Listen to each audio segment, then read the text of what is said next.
hey, these are, the 4 ways in which you're able to gain our help and support. I don't see it as a problem with them. I see it. Clients keep messaging me at all hours. I want to be supportive, but it's draining. How do I set boundaries without seeming cold?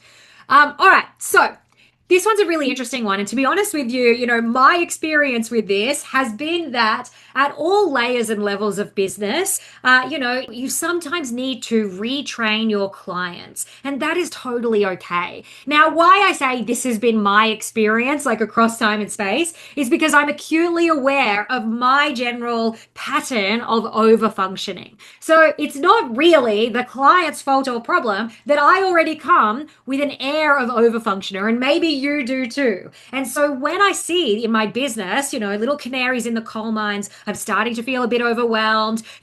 People are bending the ways in which that they're able to communicate with me. They're communicating with me in, multiple different platforms across all kinds of, hours and stuff like that. I don't see it as a problem with them. I see it as a little note to self that, oh, okay, hang on. Maybe I'm over functioning again, or I've been a little bit loose with my boundaries, and it's time to retrain my clients to point them back in the direction of the key ways in which, depending on whatever deal or offer they're in, they are able to get support. So you need to make sure that those communication channels are clear, they have boundaries, and that obviously the clients know about them too.